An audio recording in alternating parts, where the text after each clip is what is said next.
আসসালামু আলাইকুম রহমতুল্লাহ।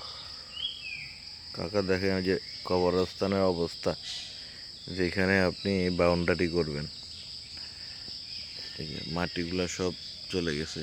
রাস্তা এবং কবরস্থান লেভেল। আগে ছিল যায় যে এরকম উঁচু, এখন এই উঁচু নাই, এখন পুরোটা লেভেল হয়ে গেছে রাস্তার সাথে। এই পুরো লেভেল হয়ে গেছে।